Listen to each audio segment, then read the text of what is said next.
Donc bonjour, donc nous nous présentons, nous sommes Yves et Brigitte Langelier, tout près de La Épinel, hein, dans le sud de la Manche. Donc nous sommes les naisseurs d'Émir de Chanu, qui nous fait beaucoup plaisir aujourd'hui. Et nous avons été agriculteurs toute notre vie. On a remplacé nos parents successifs sur les fermes. Et notre principal revenu était le lait. On trayait des vaches tous les jours, toute l'année. Et on avait quelques poulinières, 2-3 poulinières. Et puis la retraite arrivant, il y a une douzaine d'années, eh bien, notre ferme était cédée à un remplaçant. Donc on a gardé un peu de terrain et on élève toujours 2-3 poulinières et les chevaux jusqu'à 3 ans, ce qui nous fait une dizaine de chevaux, parmi quelques vaches allaitantes et bovins qui sont ma passion aussi d'élevage. Émir est né donc des deux poulinières qu'on avait.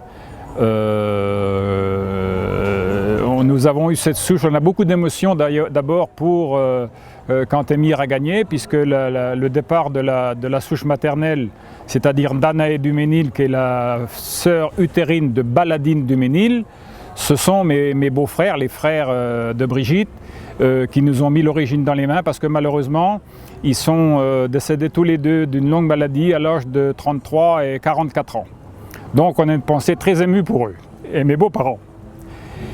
Mis à ça, la vie continue, malgré ça la vie continue, et Jade Chanu, la mère de Émir, qu'on a fait naître justement de Danaé du Ménil, une sœur utérine de Baladine, on l'a élevée, elle est née chez nous, et à 3 ans, cette jument, une papillon rouge, qu'on avait mis au championnat de Normandie pendant le Normandie Horse Show à Saint-Lô, et elle a gagné le championnat de Normandie à Saint-Lô. Donc on était très fiers. Sur des notes à cette année-là, il y avait des juges allemands et je me souviens qu'il avait donné des 18 ou 19. Elle avait fait sensation. Donc cette Jade Chanu, on a souhaité la garder. On a dit tiens, on va la faire tourner à 4-5 ans. On l'a mise chez Franck Chiloire. Et puis petit bobo sur petit bobo, ça n'allait pas comme on voulait. Donc la jument n'étant pas à vendre, on dit on la récupère et on va la garder comme poulinière. Et puis c'est l'année où l'Arc de Triomphe a fait le top price des ventes Fence.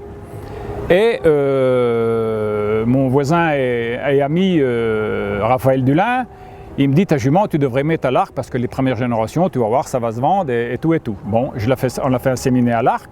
Et puis elle sort Quartz de Duchanu.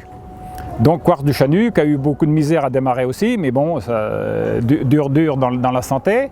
Et puis on sait tous ce que Quartz du Chanu a fait.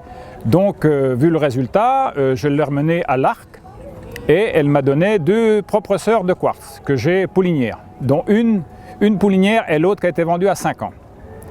Et puis au moment des salons des étalons à Saint-Lô, j'avais vu Air Jordan, il sortait dans les carrières en haut là. Et il était fier et il m'avait vraiment plu. Et puis j'aimais bien Argentinus. Donc on l'a fait saillir à Air Jordan. Et ce qui a donné Émir. Donc Émir est né.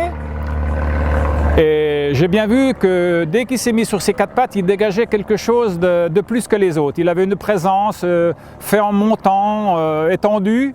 Donc on l'a élevé jusqu'à 3 ans parmi les génisses limousines et les bœufs limousins. Et puis, à 3 ans, on l'a proposé au Vente Fence, il a été accepté, il s'était bien présenté, et puis il a été vendu au Vente Fence le premier soir à M. Belousov. Et puis voilà, l'histoire continue que tout le monde connaît, quoi, avec Sébastien Tancé, et puis dès l'âge de 7 ans, il a été chez Marie de Monte, et puis voilà le résultat aujourd'hui. Mais je ne suis pas surpris parce que je l'ai toujours vu qu'il avait quelque chose de plus. Donc voilà l'histoire, et aujourd'hui on est très fiers. Et c'est une bonne semaine parce que, ayant 2 poulinières, j'ai présenté 2 jeunes pouliches à la sélection Fence au printemps, et elles ont été acceptées toutes les 2, et on vient de les vendre correctement, une jeudi et l'autre vendredi soir. Donc je me dis, ça doit être la bonne semaine. Et vous voyez, depuis que j'ai vu le premier parcours, j'avais le pressentiment que la semaine allait finir bien. Mais bon, là c'est vraiment... ça confirme. Donc nous sommes très fiers et très heureux. Eh bien la grande semaine, oui, c'est vrai que ça fait quelques années qu'on y vient. Et en plus, par chance, les chevaux qui arrivent à 3 ans qu'on veut vendre, on les présente au Fence. Et ça fait 3 ou 4 ans que tous les ans, on a un cheval au Vente Fence, un cheval ou 2. Donc l'un dans l'autre. Donc l'un dans l'autre. Alors n'étant pas habitué aux vacances quand on trayait les vaches, eh bien les vacances je m'ennuie un peu puisque j'y suis tous les jours. Donc c'est la seule semaine de vacances qu'on prend et c'est très très agréable de venir à Fontainebleau. En plus cette année qui fait beau, le cadre est magnifique. Il y a une bonne ambiance. Oui, c'est vraiment. Je trouve que c'est magique, on rencontre plein de gens, on discute avec les éleveurs, il y a des histoires formidables sur les chevaux, voilà quoi. Donc voilà, là on repart ce soir, la voiture et le vent sont prêts à partir dans le parking et on repart ce soir parce que j'ai hâte de retrouver mon petit chez moi et mes petites bestioles.